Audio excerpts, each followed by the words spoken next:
Ассалаумағалейкум ардақты ағайын. Бүгін 10 тамыз Абай күніне байланысты арнайы сұхбатты назарларыңызға ұсынбақпыз.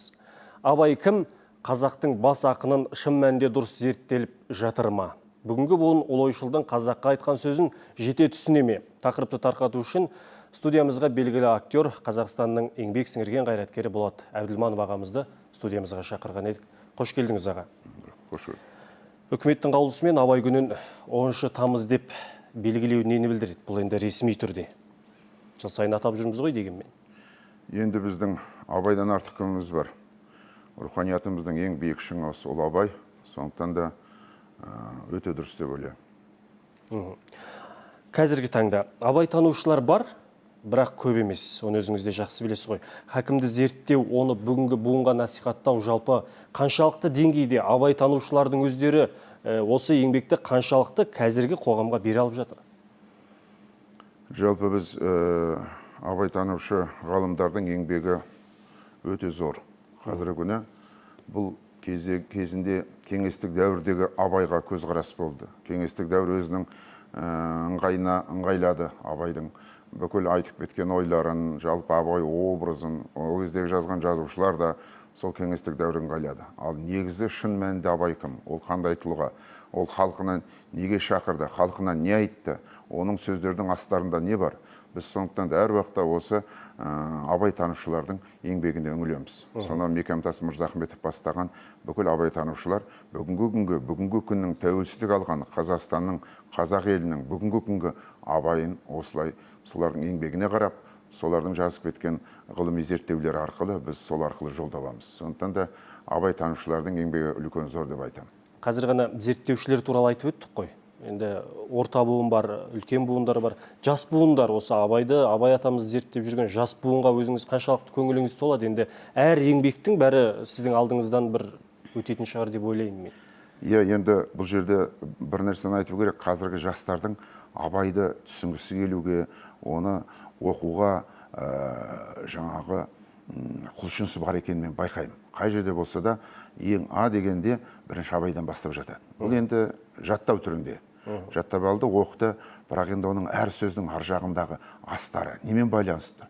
Мысалы, оған арнайы, яғни үкімет Абай күні деп қабылдады ма, енді мектепке Абай пәнін кіргізу керек. Абайдың бүкіл өлеңдерін, қара сөздерін талдау арқылы жас ұрпаққа тек қана оны жаттау ретінде ғана емес, оның жаңағы ішкі, мысалы, Абайдың бір сөзін айтайық. Өлеңін айтайық. Жүректің көзі ашылса, хақтың түсер сәулесі, іштегі кірді қашырса, адамның хикмет кеудесі дейді. Мысалы, ол оқылғанға керемет, қиылып тұрған еді. Ал енді астарын іздейікші, жүректің көзі ашылса. Яғни жүректің көзі ашылса, хақтың түсер сәулесі дейді.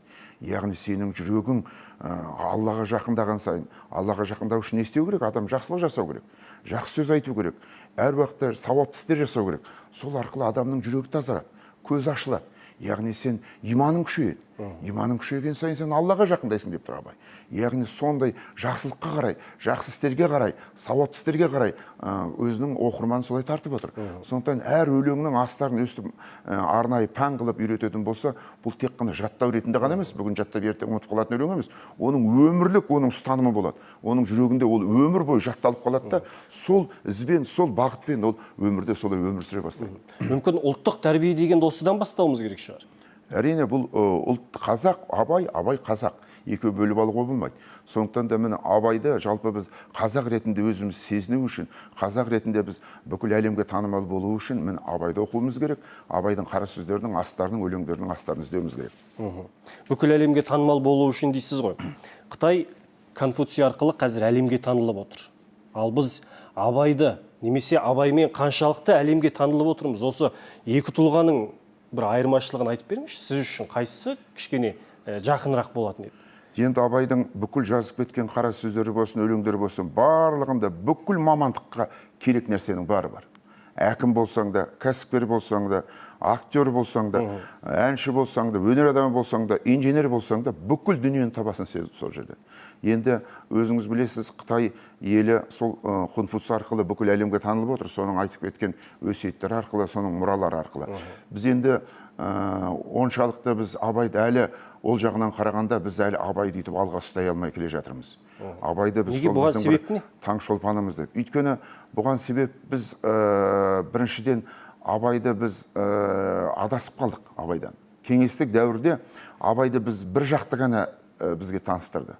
Тек қана сол кеңестік дәуірге ғана ыңғайлап қана таныстырды. Ал жалпы қазіргі таңда абайдың жазып кеткен өлеңдердің арасында қанша мастар бар.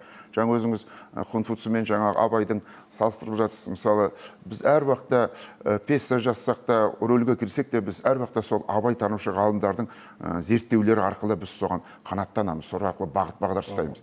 Яғни, мысалы, Жабал Шойынбет айтады, абай танушы. Хунфуцу мен абайдың ерекшелігі дейді. Хунфуцу адамды адамға табындырған дейді. Ал абай адамды бір тәңірге табындырған. Яғни осы арқылы, яғни имандылыққа, бір Алланы тануға, яғни осындай адамның иманның күштілігіне қарай әкеледі. Яғни сол арқылы ол абайды Конфуцийдан артық қояды. Енді қоғамда жасыратыны жоқ кереғар пікірлер болды, оны өзіңіз де жақсы білесіз ғой. Оқырманның арасында абай неге қазақты жамандай береді деген әңгімелер тарады. Қазірде интернетте де бар, ол ақпараттар өшкен жоқ. Жарайды, кеңес дәуірінде азаттықты айту ашық айтылмады делік. Осы ақын осы арқылы, ашыну арқылы жеткізді ғой. Ондай болса, боданда болған қазақ тәуелсіздік алғаннан кейін осы ақиқаттың барлығын ашық жырлай алды ма? Жоқ, адасып қалдық дедіңіз. Жырлай алған жоқ. Оны жазған, өйткені тағы да біз сол абай танушылардың дерегіне сүйенсек, мысалы Мекемтас Мырзахметов айтады, қазақ қай уақыттан бастап өзін жоғалтты, өз табиғатынан қашан айнады, өз болмысын қашан жоғалтты. Қазақ басқа ұлтқа бодан болғаннан бастап қазақтығынан айырыла бастады дейді. Яғни жаңа қазақ айтып жүрген адамдар, абай неге қазақты сынай береді деген абайлар, адамдар оның тереңіне бармайды, оның ойының тереңіне бармай отыр. Яғни бұл жерде абай сол бұрынғы қазақ ұлтын сынап отырған жоқ, бұрынғы біздің бабаларымыз сынап отырған жоқ. Абай сол бодан болғаннан кейінгі өзгерген, бір сөзділігінен айырылған, өзінің көптеген қасиеттерінен жоғалып қалған қазақты сынап отыр. Ол бұрынғы бабаларымыз абайдың енді қара сөздерін алып қараңыз. О абайдың қара сөзіне былай деп айтады. Біздің бұрынғы бабаларымыз бір адамды таңдап алып ортасынан, сол адамның айтқанымен жүретін, сол адамның бір жеңнен қол шығарып, бір жағадан бас шығарып, сол арқылы бірлікті болатын дейді. Қазір бас-басына би болған өңкей қиқым. Яғни бас-басына би болған өңкей қиқым осы жаңағы қазақтың бодан болғаннан кейін өзгерген. Болмаса тағы бір қара сөзінде айтады. Баяғыда бір қазаққа жақсылық жасасаң, ол сенің жақсылығын өмір бойы ұмытпайтын дейді. Ал қазіргі қазаққа жақсылық жасасаң, биылғы жасаған жақсылығың келесі жылға жарамайтындығын естиді. Міне қара сөз отыр. Яғни осының астарында сол абай азаттықты аңсап отыр. Сол бұрынғы біздің бабаларымыздың еркін болған, өзінің табиғи қалпындағы, өзінің болмысын жоғалтпаған сондай қазақты айтып отыр. Яғни біз бодан болғаннан кейін біз өзгере бастадық. Біз өз табиғатымыздан өзіміз айырыла бастадық, өзіміз жоғалта бастадық. Міне абай соны айтып отыр. Яғни жаңағы мысалы Әзірбайжан Мәмбетов қойған Әуезов пьесасында, Мұхтар Әуезов жазған, мысалы мен сонда абайды ойнадым 40 жасында да. Сонда мысалы ол кеңестік дәуірге арнап жазылған. Кеңестік дәуірге. Ол жерде абай не дейді? Ол бірінші абай айтады, мынау батыстың Бекет сияқты, шығыста Кеңгірбай ата деген үлкен әулие бар. Оның абайдың басына барғанда да бірінші Кеңгірбайдан бастайды. Яғни соны абайдың аузында тұр, бұл Кеңгірбай қабан дейді. Абай айтады. Сонда үлкен аруаққа тіл тигізіп тұр. Өйткені ол кеңестік дәуірде сол керек болды. Болмаса кеше ғана күйеу өлген Айдар мен Ажар күйеуінің өлгеніне 40 күн болған жоқ. Басқа бір адаммен көңіл қосып, екеуі махаббат құрып жүр. Оны абай кеп қорғайды, тағы бетін ашады. Әлі күйеуінің өлгеніне 40 күнде болған жоқ. Ал бүгінгі күнмен қарап көріңізші соны. Ол заманға сол керек болды. Болмаса абай айтады, Құнанбай бұл қараңғы, надан. Мен әкемнің осындай болғанына халықтың алдында ұялам дейді. Абайдың аузында тұр осы сөз. Кеңестік дәуірде солай жазды абай. Бізге солай әкелді. Болмаса Шәкәрім бір қасындағы бәсекелесіне у беріп өлтіретін бір жағымсыз бейне қылып шығарады. Міне, болмаса дінге байланысты. Абай айтады, осы қазақтың ырым, сырым, ұят, сұят, дәстүрін қойыңдаршы деген сөз бар. Бұл не сонда қазақты абайдан алыстату ма? Бұл сол кеңестік дәуірде бұл Әуезовтің бұл ұлылығы. Неге дейсіз ғой? Өйткені егер ол абайды шынайы, сол шын абай қылып жазатын болса, ол кеңестік дәуірден шығармайды, оны қабылдамайды. Мүмкін қазіргі күнге дейін сөздері өзекті болмай қалуы мүмкін. Кеңестік идеологияға ыңғайлап әкелді. Ол басқа ұлыларды құрбан етіп арқылы ұлы Абайды шығарды. Міне Әуезовтің ұлылығы. Сол кеңестік дәуірге ыңғайлай отырып, ұлы Абайды шығарып, Абай арқылы қазақты бүкіл әлемге танытты. Сондықтан да бұл жағдайда Әуезовтің бұл ұлылығын айтуымыз керек. Егер біз сол уақытта Әуезов осы Абайды көтермесе, мүмкін қазіргі Абайды біз білмеуіміз де мүмкін еді. Сол уақытта жауып тастау мүмкін еді кеңестік дәуір. Біз таба алмай қалуымыз мүмкін еді. Сондықтан да бұл жерде осындай көптеген сол кеңестік дәуірдің ыңғайына жасалған дүниелер, ол уақытта бәріміз де солай айттық. Ой, Құнанбай озбыр, оқты көзімен қарайды. Мысалы, Қодар мен Қамқаның екеуінің өлімін алайық. Мысалы, сол жерде келтіреді, Қодардың бір аз ғана жері үшін Қодарды жала жауып өлтірді дейді. Құнанбай деген бай адам, былай қазіргі тілмен айтқанда 100.000 гектар жері бар. Сол ананың бір кедейдің 10 сотық жері үшін қазіргі тілмен айтқанда сол адамды өлтіре ме? Өз 5 уақыт намаз оқыған, Меккеге барған, үй салған, сол қазақтың үлкен ұлы дара тұлғасы, бүкіл әділдік жолында жүрген, қара ақылды қақ жарған ұлы Құнанбай, сол кейінгі ұрпаққа сол азғындық болмасын, Қодар мен Қамқаның байланысы болмасын деп, елдің алдында 40 рудың атынан мысалы өлтірді. Кейінгі ұрпаққа азғындық сол бармау үшін деп. Сондықтан да бұл жерде бүгінгі күннің Абайы, бүгінгі күннің Құнанбайы мүлдем бүгінгі күнмен астасқан нағыз қазаққа керек осы деп ойлаймын бүгінгі. Абайдың сөздері ешқашан өзектілігін жоғалтпайды дейміз ғой. Болыс болды мінекей бар малымды шығындап, түйеде қом атта жал қалмады елге тығындап, сөйтсе дағы елімде ұстай алмады мығымдап дейді. Осы сөзді неден түсінеміз? Бұл сөзде бұл Абайға негізі құпия хат болған, құпия хатты көрсеткен. Кімнің құпия хаты болды? Бұл ат фамилиясын өзгеріп ұмытып тұрмын. Бұл құпия хатта не жазған? Бұл құпия хатта былай жазған: қазақты билеу үшін мынау император, патша ағзам, губернаторға хат жазады. Қазақты билеу үшін бірінші хандық жүйені құрту керек дейді. Хандық жүйе, яғни Кенесарыны 10 жыл қуалап жүріп өлтірді. Хандық жүйені құртқаннан кейін болыстықты кіргізу керек дейді. Яғни болыстықты кіргізу арқылы бұлай трибализмге барады. Яғни бірін-бірі түтіп жейді жаңа болыстық. Бөлік жару арқылы бір-біріне салу, өз-өзіне салу. Енді үшіншісі бүкіл қазақты бір дінге кіргізу керек. Яғни жаңағы шоқындыру керек деген әңгіме жазылады. Мен осыны көргеннен кейін Абай былай қазіргі тілмен айтқанда шок алады. Хатты Абай көріп қояды. Иә, Абайды көрсетеді, хатты Абайға көрсетеді. Содан хат Абай осыны алады. Содан кейінгі барып Абайдың творчествосында осы өлеңдер шығып отыр. Осының бәрі содан кейін жазылған дүниелер.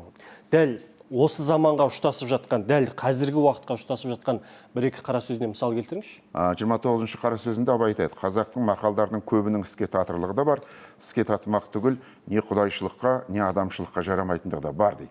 Сол мақалдарын айтып келеді. Мысалы, бір-екі мақалды мысал келтірсем, атың шықпаса жер өрте дейді. Жер өртеп шығарған аттың несі мұрат дейді Абай айтады. Мысалы, бір жамандық істеп, сондай бір адам баласы білмейтін жамандық істеп атын қалғаның несі мұрат? Жамандықпен. Болмаса Гориннің пьесасында бар, Герострат өзінің атын қалтырам деп тарихта бүкіл қаланы жағып жіберді. Соны бүкіл халықтың қарғысын алды мысалы. Сол не жақсылық дейді. Екінші мысал тағы бір қара сөзін айтсам, алтын көрсе періште жолдан таяды дейді. Ал енді қазір көріп отырсың, осы қаншама екінің бір ұсталып жатыр. Сыбайлас жемқорлық. Осының бәрі пара алу. Осының бәрі жаңағы мақалды алады да, қазақтың жаңа мақалын алып, періште де алады ғой бұны деген сияқты өзін-өзі ақтап, осындай қылмысқа барып. Періште алғанда бізгінбіз. Періште алғанда бізгінбіз дейді де өзін-өзі ақтайды. Міне Абай осының бәрін айтып кетіп отыр. Бүкіл жаңағы қара сөздердің бәрінде. Мысалы, мен өзім кейде ойлаймын, осы бізде де қазір көптеген мақалдар бар, қазіргі күн туған. Егер Абай қазір болса, шіркін мына мақал шығарар ма еді деп кейде ойлаймын. Мысалы, біз қазір өзің білесің, біз ажырасу жағынан алдыңғы 10-қа кіреміз. Бүкіл әлемде. Өкінішке қарай. Өкінішке қарай. Бұл не деген сұмдық? Ал енді бірін-бірі жүрегімен табысып қосылған жастар ертең аз нәрсеге бірінің сөзін бір көтермей кетіп қалады. Енді қыз бала үйіне келеді. Ыдыс-аяқ сылдырамай тұрмайды, үйіне өкпелеп келсе, анасы алдан атып шығады да: ой, құлыным, құрсағыма сыйған бала құшағыма да сыяды, ішіме сыйған бала сыртыма да сыяды деп төрге шығарып, ол неге қайтып келді? Оның себебі не? Әй балам-ау, сен ажырасып кетсең, ертең ана балаң не болады? Ол жетім қалады ғой. Саған да күйеуіңе де жар табылар, бірақ балаға әке ана табыла ма деген сияқты ұлылық сөздерді айтса, ол оның керісінше қызын қайтадан қайтарып жіберсе кіргізбей. Айналайын, келсең бұл шаңыраққа өзіңнің сүйген адамыңмен, күйеуіңмен кел. Жалғыз келуге болмайды. Қайтып келген қыз жаман, бұққадан шыққан дау жаман деген сияқты қазақтың аталы сөздерін айтса, онда қыз ойланар еді. Ай, шында да мен дұрыс істемедім ау, анам. Керісінше анасы оны керемет қылып көтереді, төріне шығарады, қолынан келсе оны киіндіріп, астына машина беріп, ойбай, сен осындай, осындай. Қыз бала ойлайды, анасы сөйткеннен шында да солай екен дейді де, ажырасты да кетті. Бір шаңырақ ортасына түсті. Мысалы, осындай қазақтың көптеген бүгінгі күнге керісінше, керіс бағыттағы әсіреп жатқан мақалдар өте көп. Абайдың айтқан сөздерінің бәрі қазіргі күнге дейін өзектілеп отырмыз ғой. Әр нәрсемен сәйкес келеді. Біз осы нәрселерді бір дөп түскен кезде күлуіміз керек па, жоқ жылауымыз қажет па? Әрине жылауымыз керек. Өйткені бұл деген сұмдық қой. Кеше ғана екі жақ, біреу батыстан, біреу шығыстан, екі жақтан 500 адам құда болып, төс қағыстырып, бір болып, бір ағайын болып, бір ел болып, бір намысты қорғады, ертең екі жаққа жасқанда сол адамның бәрі жау болды бір-біріне. Араласа алмайды. Қанша ағайын көп болса, сонша жау шығайын деп тұр. Сонша жау шығып тұр. Қазақтың арасы бөлініп жатыр. Анау қызы кетіп қалған айтады, ой, ол батысыңды қойшы, білеміз ғой. Батыстағы айтады, ой, ол шығысыңды қойшы, білеміз ғой. Халықтың арасында бір-біріне деген жек көр, бір адамның, бір семьяның тағдыры бүкіл халыққа әсер етіп отыр. Бүкіл халықтың тағдырына осылай теріс бағытта беріліп жатыр. Сіз Хакім Абай туралы пьеса жаздыңыз. Осыда өзіңіздің айтар ойыңыз, зерттегеніңіз, бұған дейінгі білген түйгеніңіз жеткілікті деңгейде бере алдым деп ойлайсыз ба? Бұл пьеса енді Абайдың қара сөздерінен, өлеңдерінен Мәдина Омарова деген үлкен мықты талантты қызымыз бар. Сол екеуміз бірігіп жаздық. Сондағы мысалы мен жазған пьеса қазір қойылып жатыр. Бірінші театр әкімшілігіне үлкен рахметімді айтамын осыны қолдағанына. Бұл пьесада біз басқа бұрынғы қойылған Абайлардан классикалық жаңағы монументальды Абай емес, кәдімгі адам ретіндегі Абай ретінде көрсетпек жұмыс. Ол не? Ең басында көрермен сағат 6-да сахнаға театр залына кіріп атқан кезде Абайдың аудио қара сөздері естіліп тұрады құлақтарына, спектакль басылмай тұрып. Көрермен сол кезден бастап Абайдың әлеміне ене бастайды. Келіп анамына 5 сағат әңгімелерді айтып отырмайды. Құлағында сол Абайдың үні тұрады, қара сөздер айтылып жатады. Спектакль басталғанға дейін 1 сағат бойы көрермен соны тыңдап отырады. Содан кейін барып спектакль басталады. Спектакль басталған кезде ешқандай гримсіз, жаңағы арнайы не салынбаған, жалаң аяқ, жалаң бас Абай, қолында тақиясы, бір қолында галошы бар, көрерменнің ортасында жүр. Зрительдің ортасында. Қалың елім, қазағым, қайран жұртым, ұстарасыз аузыңа тұстау мұртың, әр қайсының көзіне қарап айтып жүр.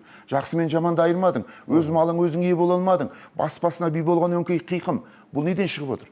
Баяғыда бүкіл елдің президенттері жиналған кезде Үндістанның президенті Махатма Ганди сол президенттердің кездесетін жеріне жалаң аяқ, жалаң бас келген ғой. Сонда жаңағы по протоколу айтқан ғой, сіз неге бұлай келесіз? Сіз кәсім шалбар киіп келуіңіз керек дегенде, менің халқым аш болып отырғанда, халқым рухани осылай азғындап жатқанда мен қалай киініп жүре аламын деп айтқан ана кісі. Міне Абай да сол жаңа рухани азғындаған халқының ортасында жүр. Жалаң аяқ, жалаң бас. Соңын барып сол монологпен көрерменнің ортасына шыққан кезде Абайдың Масқұт поэмасы кетеді. Ей балам, пәлен күні жауын жауар, ол жауынның суында кесапат бар. 7 күн жынды болар ішкен адам, 7 күн өткеннен соң және болар. Ол нені айтып тұр? Сол 7 күн деген, сол 70 жылдағы біздің жаңағы рухани азғындағанымыз. Жынды суды ішкеніміз, дәстүрімізден айнығанымыз, басқа ұлттың неше түрлі дәстүрлерін бойымызға кіргізгеніміз. Дін мен ділді жоғалтқанымыз. Барлығы соның ішінде тұр. Сонда біз 7 күнді символистік 70 жыл деп айтып отырмыз. Сөйтіп Абай осы сөзді айтады да, содан кейін барып жаңағы қызыл занавес, енді кеңестік дәуірдегі қызыл свет, соны таба алмай, жол таба алмай, осы қиналып жатады. Сол кезде барып жаңағы өлеңнің екінші куплеті айтылғанда, анау ашыла бастайды. Сол кезде барып жол тапқандай бүгінгі күн сол уақыттағы Абай көріпкел ретінде 70 жылдан кейін қазақтың қайтадан рухани жаңғыратын, керемет ел болатын, тәуелсіздік алатын сол күні көріп тұрған Абай, сол кезде барып басқа үнімен көз жайнаған қуанышты Абай, басына тақиясын киіп, аяғына галошын киіп, кәдімгі Абай бейнесіне кіріп, сахнаның төріне қарай кетеді. Міне, бұл жердегі біздің айтпағымыз сол тәуелсіздік жайында. Абайдың сол кезде азаттықты аңсағаны, тәуелсіздікті аңсағаны, соған халқының болашақта жететінін айтып отыр. Енді ары қарай мына дәстүр жөнінде. Былай айтқанда, кеңестік дәуірде жазылған Абайды бүгінгі заманға бейімдеу. Ашығын айту, турасын айту. Бейімдегенде сол бар нәрсесін өзінің Абайдың ұлы жұмбағы деп аталды. Жұмбақтың өзі сол сөздердің астындағы бүгінгі астарын жеткізу ғой. Абай туралы сериалдың басты рөліне түсіп жатыр екенсіз. Жалпы бұл не сериал, осы жөнінде қысқаша айта кетсең, сосын театрдағы Абай мен кинодағы Абайдың айырмашылығы неде? жоқ, әлде айырмашылық жоқ па ешқандай? Жоқ, оның абайдың екеуінің де айырмашылығы жоқ, бірақ ойнауда оның айырмашылығы. Сен көрерменде 1000 адамға ойнайсың. Кең дауыспен, эпикалық үнмен, ең аяқта отырған көрерменге дейін сенің үнің, сенің сезінуің, сенің жүрегіңнің бұлқынысы, тебіренісің соған жету керек, үнің арқылы. Яғни посыл деген болады. Сол сыбырлап тұрып та жеткізесің соған. Өйткені ол адам сені ештеңе түсінбей отырса, сенің айтқан сөзіңнен тұшынбай отырса, сенің айтқан сөзіңді естімей отырса, ол абайдың несін естиді? Бұл жердегі мынау әсірелеп ойнау. Театрда шынайы жүрекпен сезіне отырып, соны кәдімгі 1000 адамға арнап ойнау. Ал енді экранда белгілі, мына тұрған сен тұрған жерде крупный планда камера тұр. Сол сенің көрерменің соған қарсы сол состояние, сол сезіну, бірақ соны кәдімгі бір адамға арнап тұрған сияқты, сол тебіреністің бір осы қасында тұрған адамға айтқан сияқты ойналады да. Ал енді бұл 6 сериалы телесериал абай туралы 170 жылға байланысты. Бұл енді менің түсінігімде сценарий өте сәтті шыққан сценарий деп ойлаймын. Мұны жазған Сержан Зәкірұлы және Дулат Исабековтың қатысуымен. Сержан Зәкірұлы деген былтырғы жылдың ең үздік киносценарист деген жүлдені алған жігіт, өте талантты жігіт. Сол екеуінің жазуымен режиссері Мұрат Бидосов деген осы уақытқа дейін бір 10 шақтыдан оннан да аса тарих фильмдер түсірген, өте білімді, кәдімгі бүкіл площадканы көретін, көкірек көз ояу, ерекше бір режиссермен бірінші рет кездесіп отырмын, мен бұрын кездеспегем.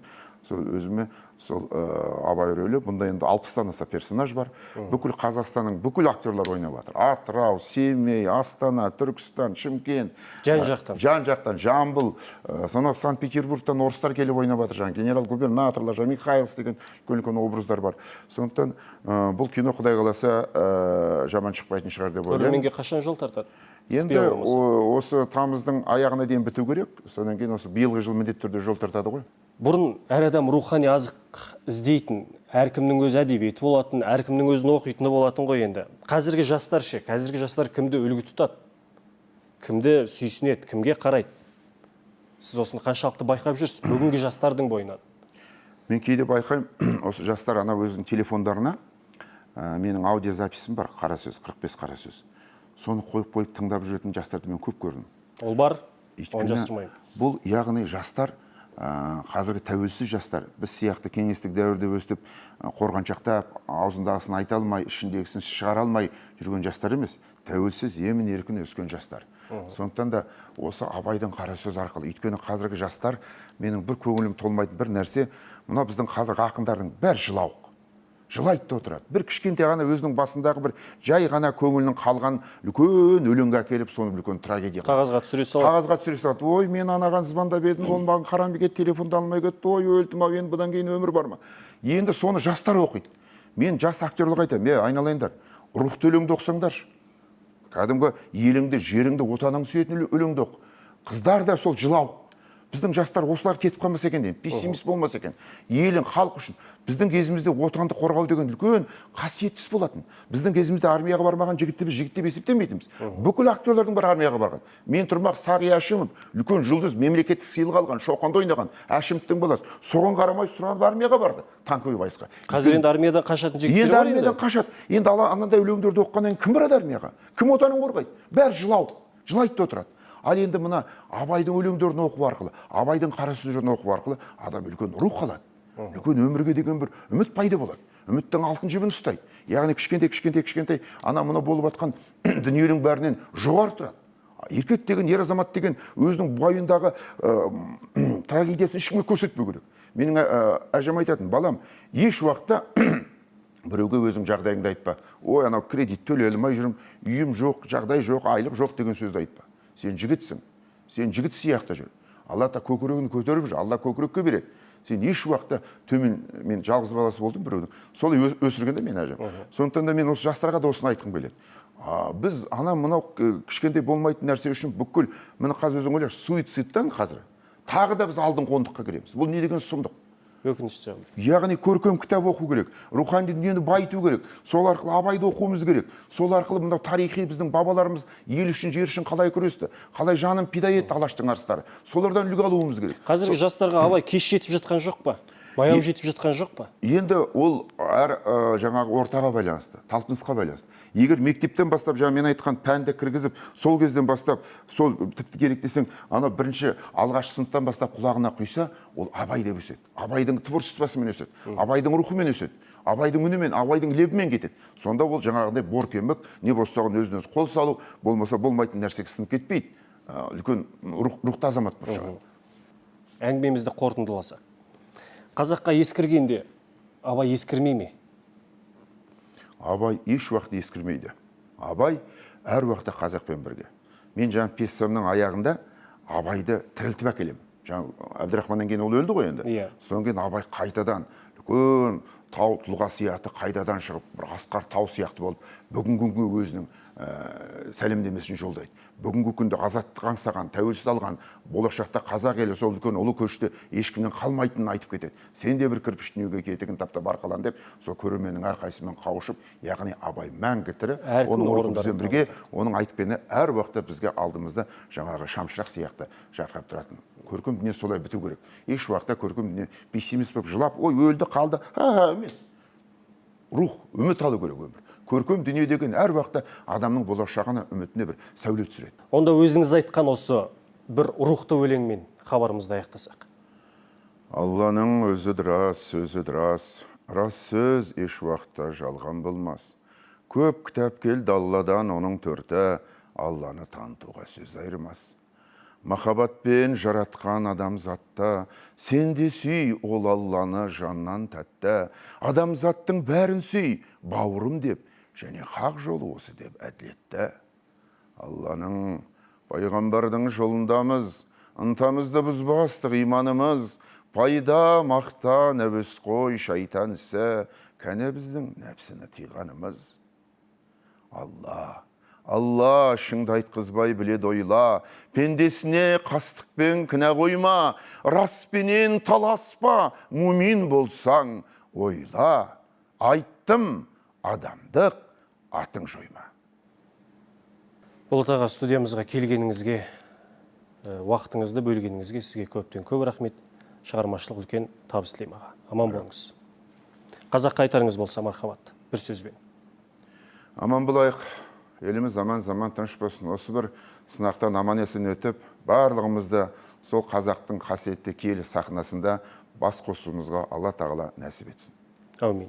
Құрметті көрермен, бүгін студиямыздың арнайы қонағы болған Қазақстанның еңбек сіңірген қайраткері, белгілі актер Болат Әбділманов ағамыз келесі эфирде қайта жолыққанша аман сау болыңыздар.